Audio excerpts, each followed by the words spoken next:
No man threatens a messenger. You bring the crowns and heads of conquered kings to my city steps. You insult my queen. You threaten my people with slavery and death. Oh, I've chosen my words carefully, Persian. Perhaps you should have done the same. Sebastian, this is madness!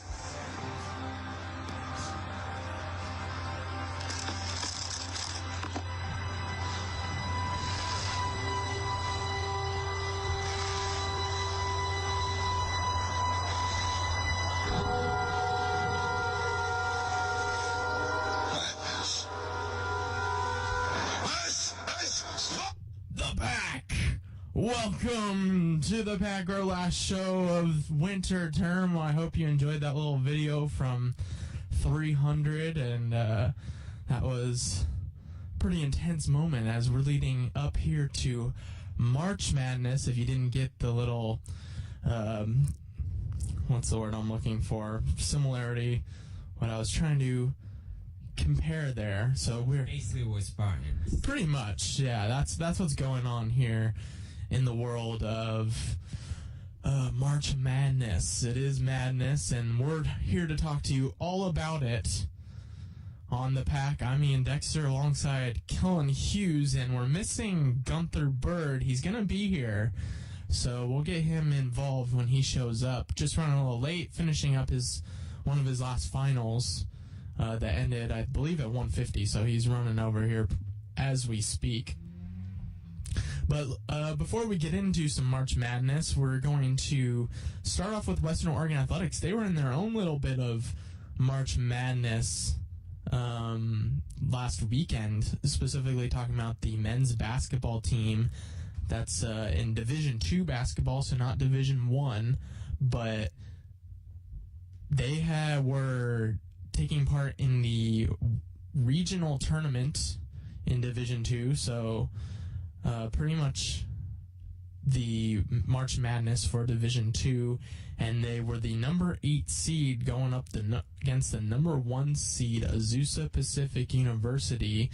And because Azusa was the number 1 seed in the region, they were the host team, so that it was actually in Azusa, California, and the Wolves put on a good battle there. They were close, really, I want to say, 4/5 of the game. It was really back and forth.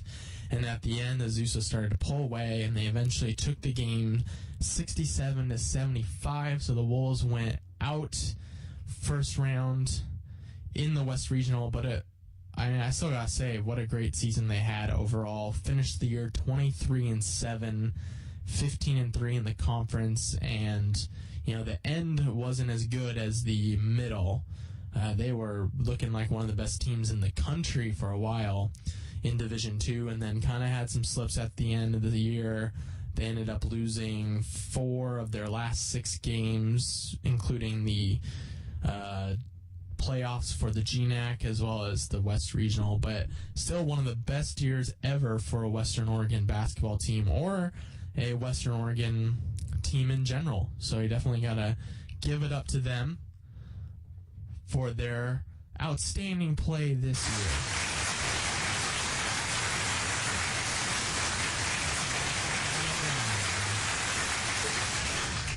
A little applause there, yeah. Like Kellon said, a sad way to end the season for them, I'm sure, for the seniors, but I think they're going to be even better next year because their big players were all juniors this year for the most part. They're losing Marwan Sarhan, Lewis Thomas, and Adam Hastings, and then Kelvin Akunde, who was a transfer player this season. But they're losing a lot of size, but I think they could probably find some out of some transfers to get some more size. But their big players, Andy Ovgi, GNAC Player of the Year, and Julian Nichols, GNAC Newcomer of the Year, both returning, and then they've got Devon Alexander and Jordan Wiley, both in that starting 5, returning as seniors. So that 4 of their 5 guys are returning are going to be seniors next season. So they could have a very outstanding year. Yeah, I could see that. It's going to be an interesting year. I'm sure they'll be picked to win the GNAC, I think, next year, or them or Seattle Pacific, or maybe a tie. on top of the GNAC in the preseason polls. But that's it for basketball for Western Oregon this season. We'll probably update on any signings that either team does over the offseason.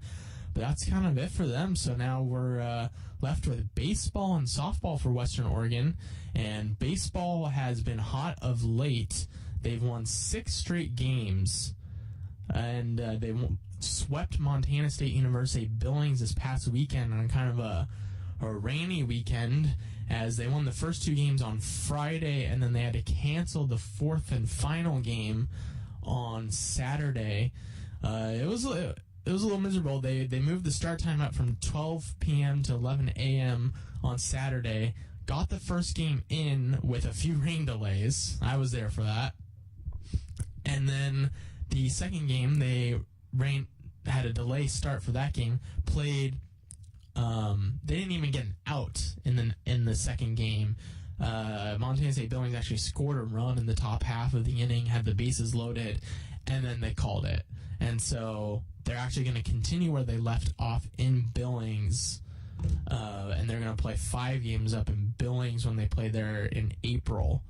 So they'll finish. The Western Oregon will be technically the home team for that postponed game, and then they'll start their 4-game series on the road technically after that game. So but they did win all 3 games here at home, and they've won 6 straight, as I mentioned, and now are 9-2 in the conference, 13-14 overall, having a good start to their conference season.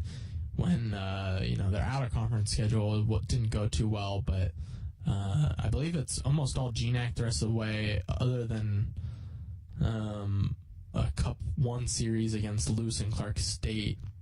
Looks like the rest is all conference. So we'll see how they do the rest of the year.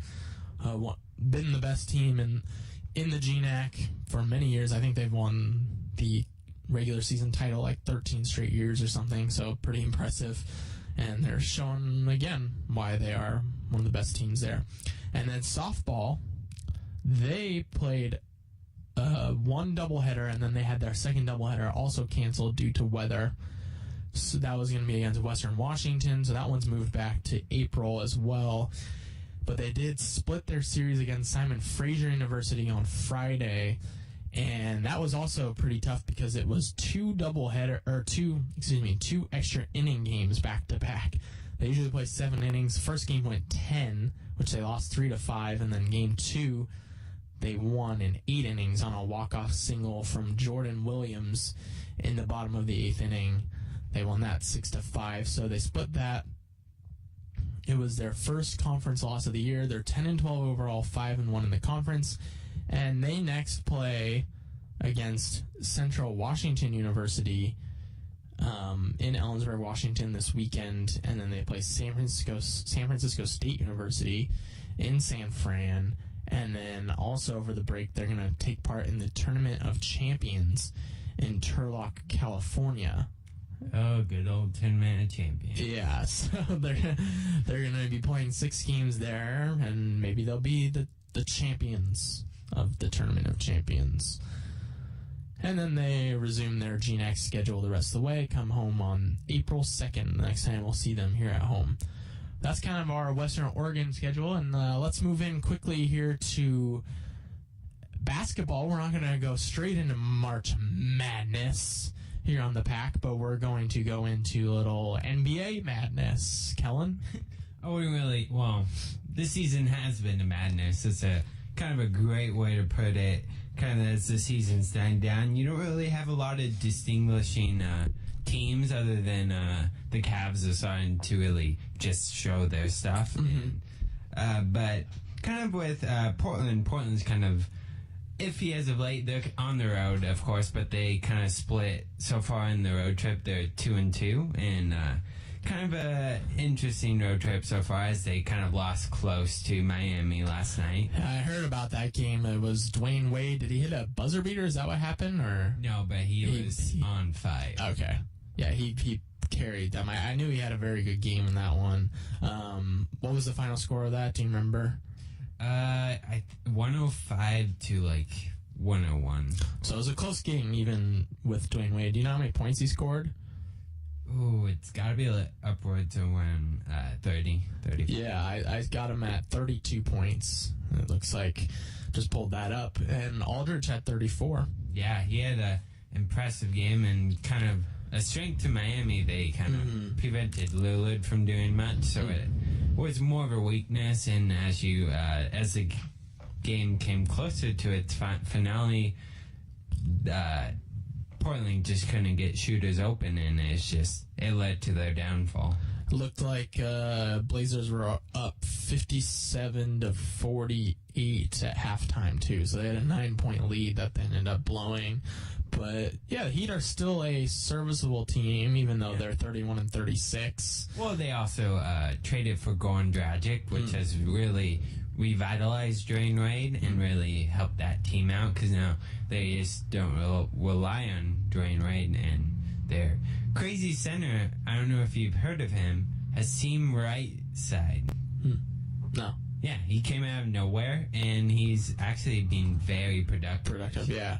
Okay, so the Heat have tried to move on from LeBron, even it's not going as well as they would hope, but it looks like they are in a position to get into the playoffs right now as the 7th seed, even 5 games under 500. But that's a big win against the Blazers. Definitely will give them confidence going forward. Wouldn't this be an interesting matchup? The way it's set up right now, it would be Cleveland versus Miami. Well, you obviously know the storylines for that kind of matchup, but that would definitely be a matchup to really keep your eye on. Yeah. This Miami team, as it's currently presented, could be a threat. I agree. And in the Western Conference, Golden State clinched the playoffs already with, 15 games left? Yeah, I'm guessing Steve Kerr has locked up the Coach of the Year kind of nods, but I don't know really what to make of Golden State. I don't know if, let's say, OKC gets in there at number 8. I'm pretty sure OKC could still beat them. Yeah. So I don't know what to make of them. Are they a real title contender? And OKC is, they're in the 8th seed currently. Just moved ahead of New Orleans. So they are looking like they would be pretty set as the 8th seed if they make it. They're 4.5 back of San Antonio. Golden State's 7.5 above Memphis, so it looks like it could be a Golden State Oklahoma City if Oklahoma City holds off New Orleans first rounder, which would be a really good 1-8 first round. A better first round usually than usual. For a 1 seed, better matchup, or a tougher matchup, not better for them. Yeah. Blazers dropped down to number 4 now. I think it's going to hover between 4 and 3 for the rest of the season. It looks like it. Them and Houston kind of going back and forth. And they've got a couple game lead on the Clippers, but the West is really jam-packed in those middle spots, pretty much from Memphis down to San Antonio. The 2 through 7 spots are split by less than 5 games, so that's a pretty tight window there. You could see a lot of shifting. Yeah. So that no one's going to know exactly how that's going to finish out until the end of the year. Teams have played 67, 68 or so games, so about 13, 14 left, or about 15. 15 for the Blazers. Yeah. So that's what's going on. Blazers are at 66.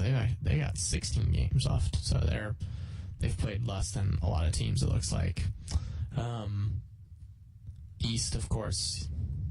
The East is the East. And it's kind of similar to the NHL, and actually we'll move into that quickly. And we're going to have to, just so everyone knows, we're going to have to cut the show short just a little bit by 10-15 minutes at the end. So we'll get in our March Madness talk. But moving on to the NHL here quickly, it's weird. It's a mirror image of the NBA.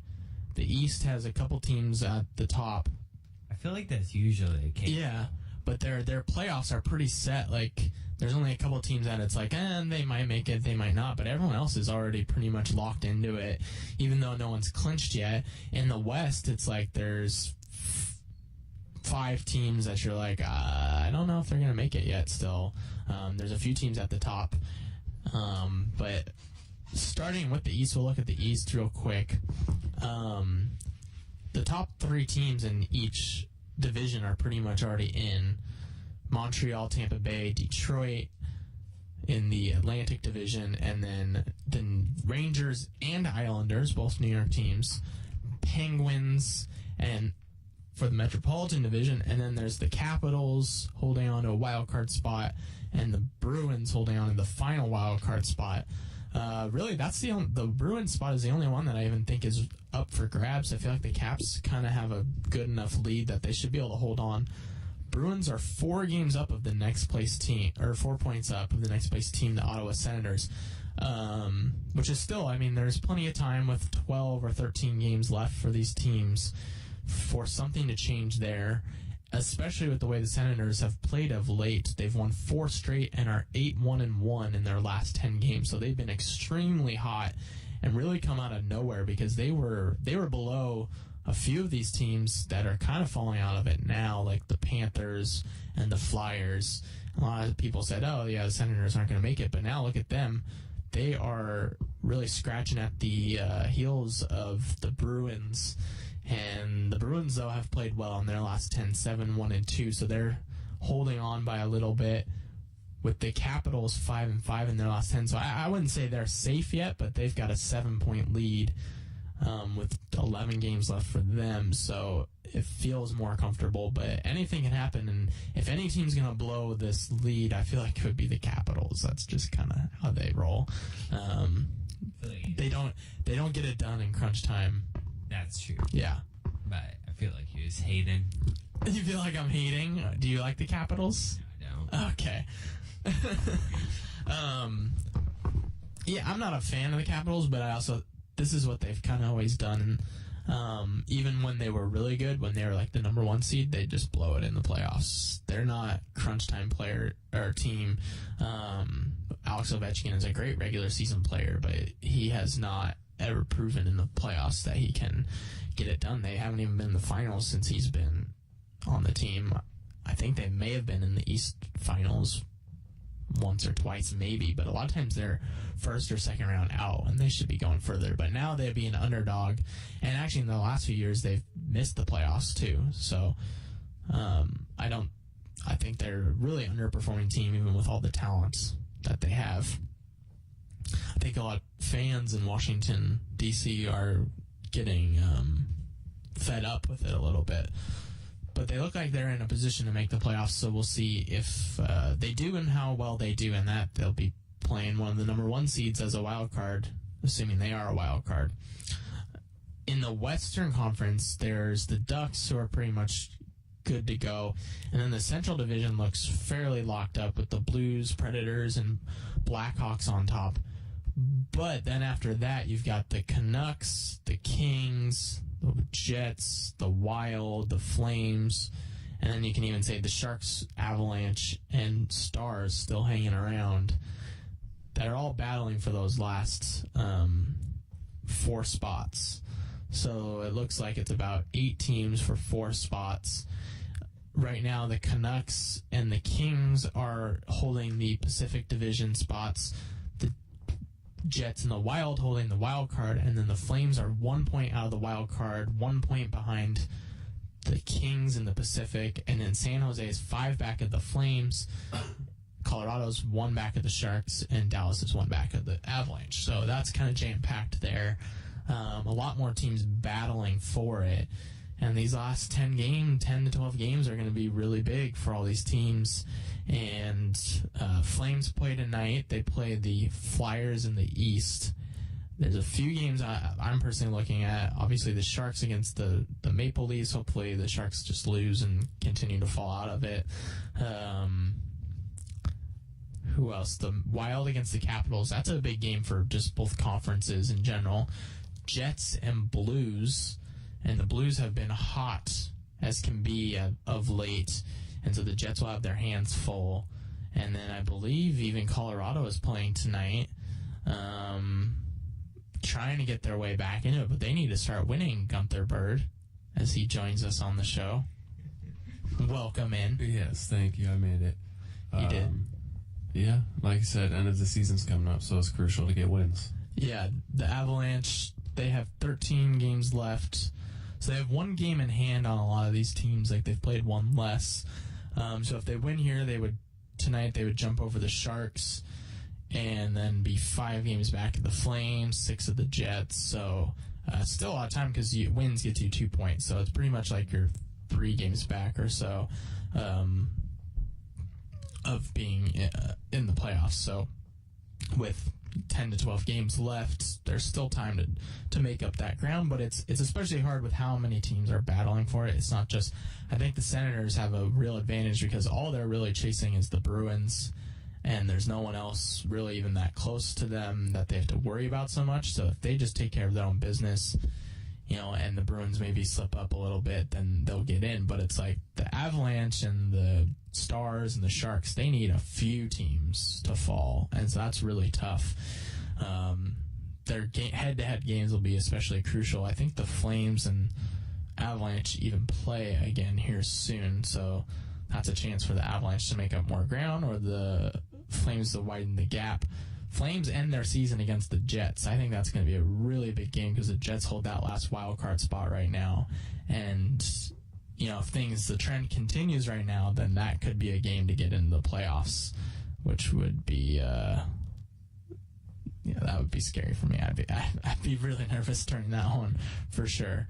But we're in the last 3 weeks of the season, and then playoff time. I really hope the Flames make it. I want to have playoff hockey again that I can really enjoy. It's been a few years, sadly. Okay, so now that we have all 3 of us, and Gunther missed our great intro for This Is Madness. We can explain it later, but... We're Spartans now. Yeah, we're Spartans.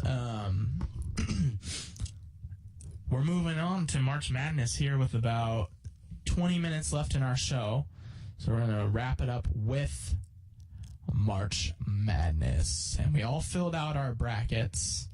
And so I'm going to ask each of you to pull up your brackets if you haven't already, and we'll kind of go over our picks. We're also going to go over quickly the games that have already been played today. And so far, there's a few games going on right now, and it looks like 6 games have finished officially, and a few upsets, a couple very big upsets to say the least. 2 14 seeds taking out 2 3 seeds already in the first round. And actually, the first 3 games were 14s versus 3s. The first one was Notre Dame versus who were they playing? 14 seed. I can't remember what their name was, but Notre Dame took care of business, so that's why I don't remember who it was. They won that game, but that one was closer than most people would expect as well. Northeastern, that's who they were playing, and then they won that one 69-65. But then the next 2 games were also 14s against 3s, and it was first University of Alabama Birmingham upsetting Iowa State University 60-59, so they beat them by 1, and that was a bracket buster for some people. Ryan Buchanan. Was that for you too? I think so. Okay. Which one? Iowa State over Alabama Birmingham. I had Iowa State winning that game, but I had them losing their next round game, so it didn't hurt me as bad. But someone like Ryan Buchanan, who had Iowa State going to the Elite 8, that's pretty tough to take in the first round. The other big upset was what is that school? Georgia State beating Baylor, and they also won by 1 point, and that one was a really fantastic finish, and I want to talk about that game specifically.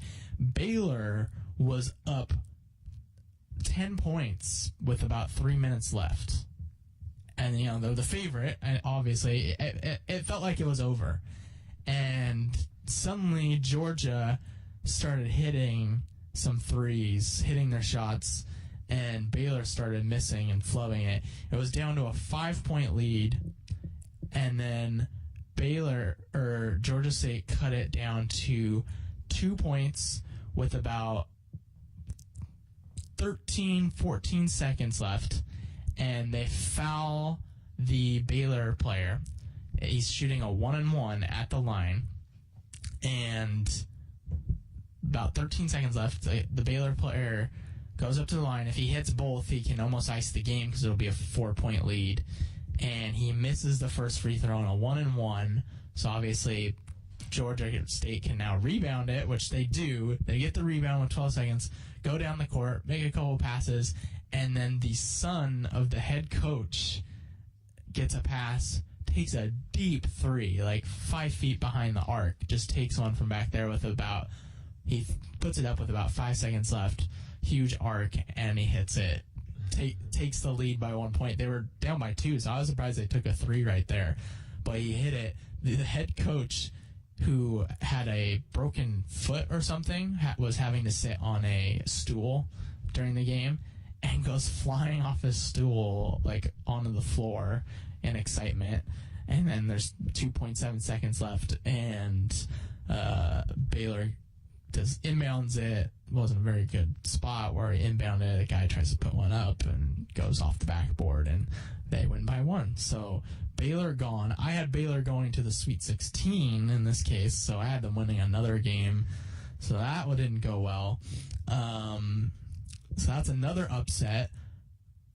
Other games that just finished, 2 other ones just finished. I had so my South bracket is not doing very well because Iowa State already lost, and then I had SMU over UCLA, and UCLA won by 1 point as well, a 11 seed over a 6 seed, and I had SMU, who was going to beat Iowa State, but now both of them are out. So now it's an 11 versus a 14 in the next round. It seems like every year there's at least like one spot where it's like 2 double-digit number teams playing each other, like 11 versus 14 or a 12 versus a 13, or that always ends up happening. And so this year it is 14 versus 11, UCLA versus Alabama, Birmingham. And then Arizona took care of business over Texas, South Texas or something. They destroyed them 93-72. That was a gimme, at least. And then the last game that has been played was Butler against Texas, and that was a very back-and-forth game for most of it, but Butler ended up coming on top, the 6 seed, defeating the 11 seed Texas 56-48. So I have picked 3 out of 6 games, right? 50% right now. Yeah. So looking at our group, we only had 7 people fill out brackets in our group total, including the 3 of us. But thank you all to who did, so we can have a little competition, and the winner could possibly win a gift card. Right now, the leader is Birdman, and that is Gunther Bird, because he has 4 of 6 games, right? Everyone else is less than that so far. Yeah, so you have 3, right? I have 3. Yeah. Kellon also has 3. And then my uncle Russ has 3. Ryan's girlfriend Stephanie has 3. And my girlfriend Tori has 3. And then Ryan himself has 2. Yeah, it's still very close. Yeah. One day of games so far. Oh, I mean, it's not even halfway through today, I don't think. It's not even close. There's a few more games going on. But right now, yeah, Gunther's in the lead and has the highest points possible remaining with 1,860. Currently, there are 2 games being played, Xavier and Ole Miss. Ole Miss had a great comeback victory 2 nights ago in the first 4. So they had to play their way into the big tournament. And then VCU right now is up on top of Ohio State. And I want to say I have both of those wrong at the moment. I think I took Ole Miss and I took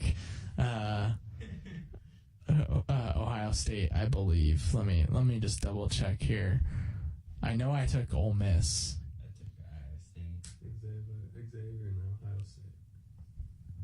That's who you have, Gunther? Okay. I have Xavier in Ohio State as well. Okay.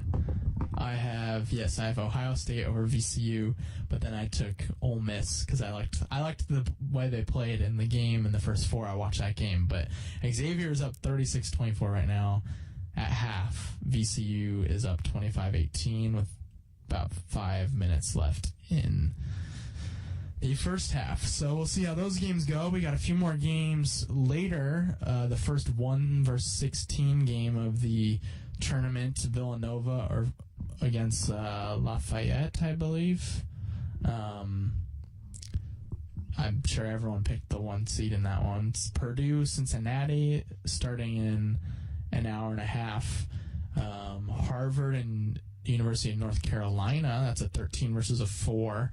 That's also in another couple hours.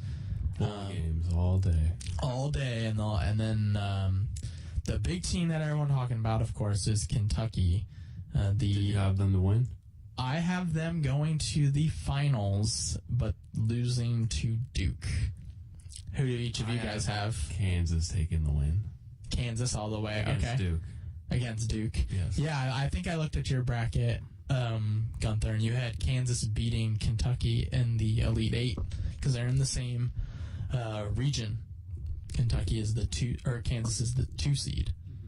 Who did you have, Kellon? I had Kentucky and Duke, with Duke winning. Okay, so you and I are on the same page. Interesting. I always go with Duke. I don't know why, but I always think they're good. But no love for Kentucky here. Out of our group bracket, I believe 4 out of 8 people picked Kentucky to win it all. Let me double check, but we have 7. So 3 out of 7 picked Kentucky to win it all, and then 1 Duke. Hey, you've picked Kentucky. I did? Yeah. Well then, it's rivalry. Okay, I think you have Kentucky over Duke probably.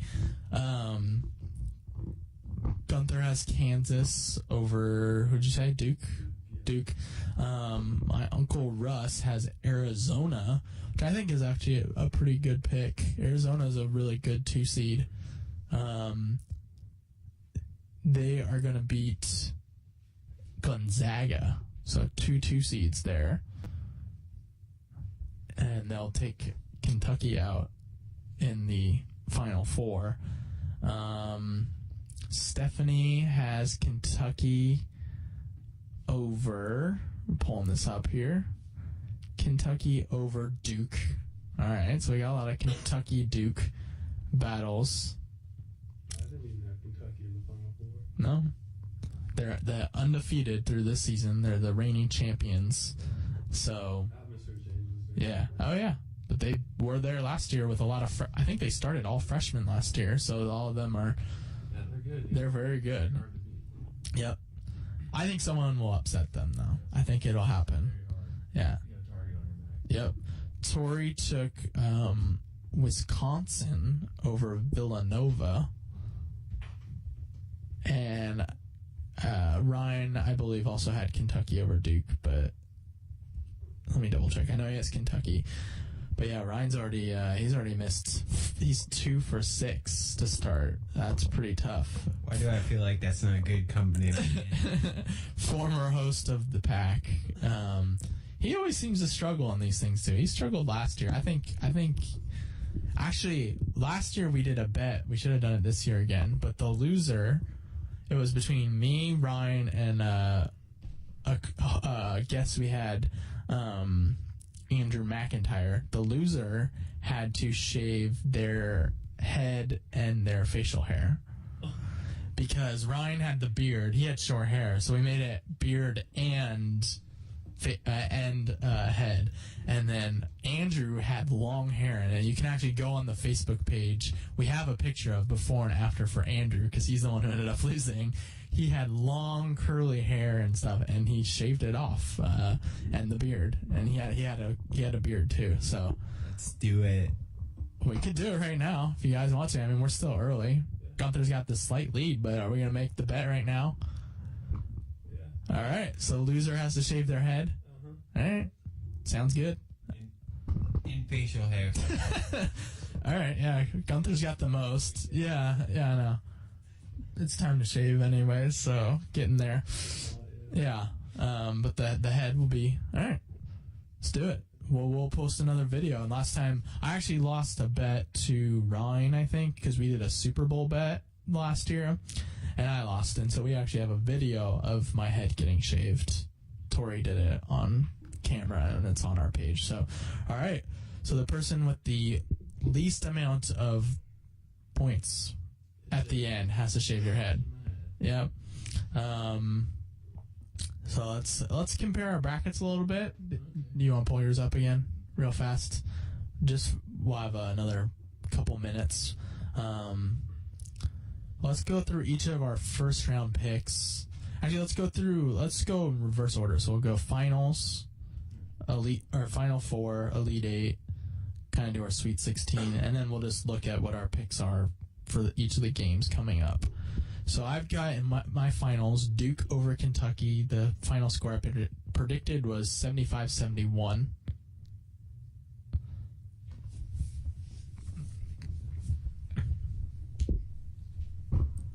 I didn't predict the score, but I took Kansas over Duke. Okay. Kentucky over Duke. So we all got Duke in the finals. That's the one common theme there. Final four, I have Duke over Oklahoma, and then I've got Kentucky over Wisconsin. So I have 3 1s and a 3 in Oklahoma. Who's gonna do it? We got an awkward. I have Villanova losing to Duke. Okay. And Kentucky beating Arizona. Okay.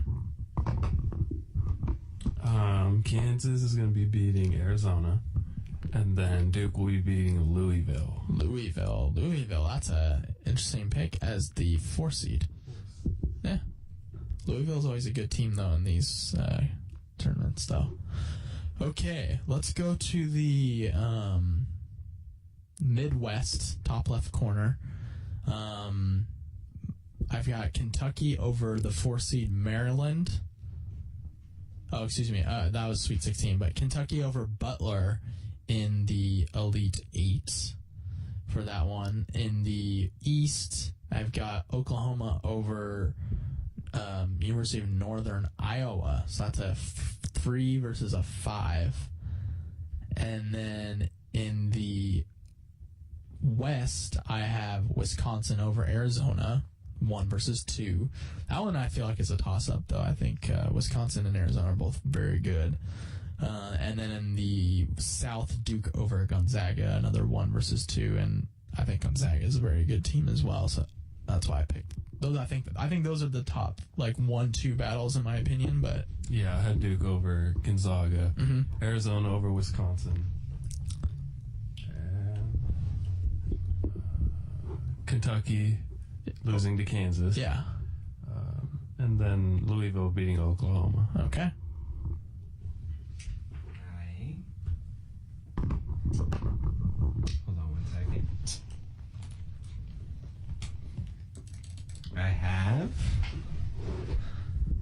Kentucky over Kansas, Arizona over Wisconsin, Arizona over Wisconsin. Okay.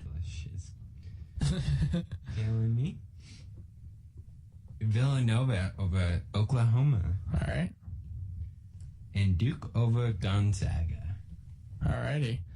And then that's our Elite 8. Let's look at just of our picks for the first round.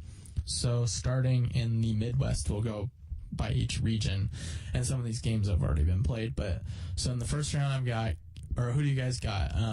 Kentucky. Well, we don't even need to talk about it. We know everyone's taking Kentucky. Okay. Cincinnati, Purdue. Cincy. And Gunther's got Cincinnati, not speaking in the mic. I don't think it might pick you up, but yeah. Just lean in. Get a little comfortable. West Virginia over Buffalo. 5 versus 12. I've got West Virginia. West Virginia, yeah. Go with the upset Buffalo. Is that who you picked? All right. I didn't know if you were just making that up on the spot. Maryland over, what was that? Valp. I can't tell what the logo is. Valparaiso.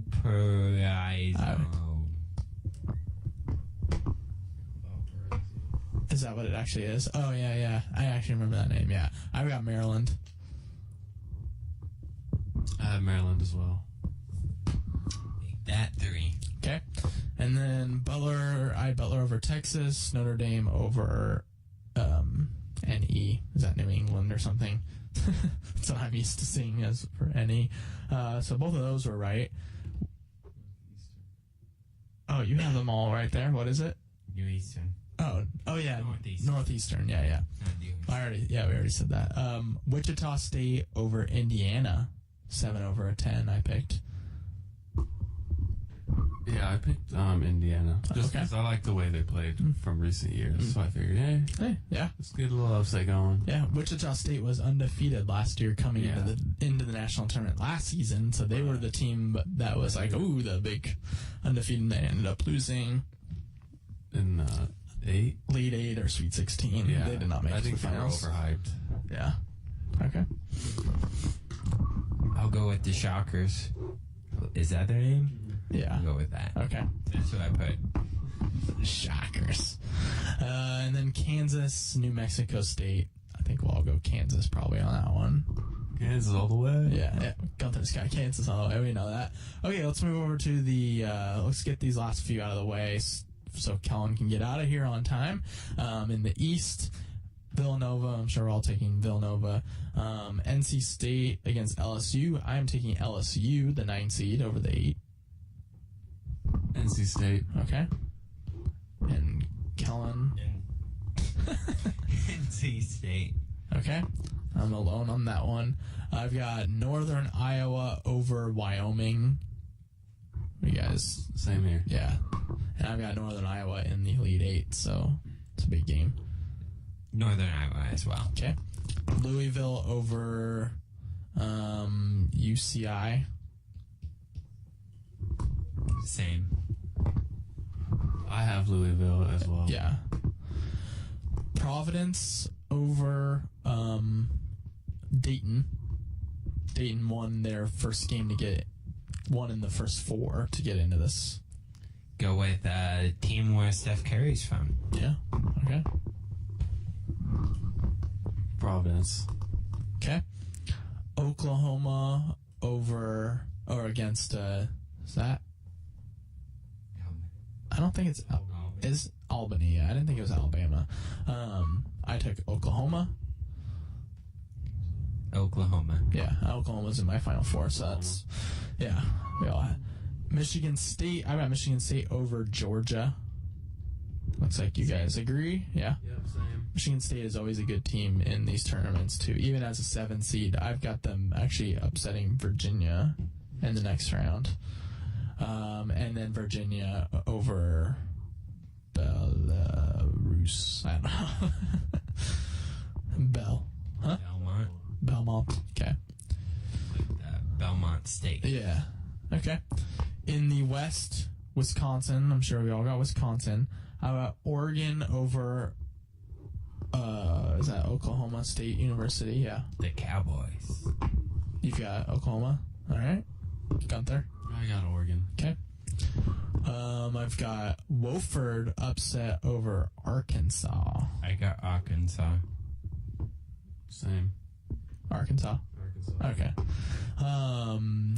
North Carolina over Harvard for me. You guys nodding. Harvard. Ooh, going with the smart boys. Carolina. Okay. I took Ole Miss, who's down now 45-29, so that's looking bad. It's like my 2 sections, it's the exact same. I got those are gonna be bad. Yikes. On the what is it? On the West and South brackets, it's the exact same spot. The 6 versus 11 and 3 versus 14 are gonna miss both. Oh well. Ole Miss wasn't getting by the next round anyways. Baylor, of course, lost already. We mentioned VCU, Ohio State. Ohio State is actually only down by 1 now against VCU at halftime. And then Arizona throttled Texas, South Texas or whatever. Final section, the South, before we wrap up the show. Here, Duke, of course. Dookie. San Diego State, I've got over San Jose. Gunther's got San Diego. Kellon, who you got? Yeah, San Diego. Okay. All in agreement there. I've got SF Austin over Utah. They were a big team that upset last year. So I'm taking them again to upset. Cinderella doesn't dance twice. Oh, okay. All right. Yeah, I'm going with Utah. All right. Well, we'll see. We'll see. That's tonight at 4:30. Georgetown versus Eastern Washington. I've got Georgetown. Oh, yes. Georgetown. Okay. Moving on, SMU already lost. Iowa State already lost. Wow, those are the exact same scores too, 60-59. And then Iowa against Davidson. I've got Iowa. Iowa. And finally, Gonzaga against North Dakota State. The Bulldogs. The Bulldogs. All right, so that is all of our picks. Again, I've got Dookie over Kentucky. Kellon's got Kentucky over Dookie. And Gunther has Kansas over Dookie. So, Dookie all the way. We all want them to at least get to the finals. And then win. All right, so that is everything we've got here for you here on the Pack. Winter term will be back in a few weeks.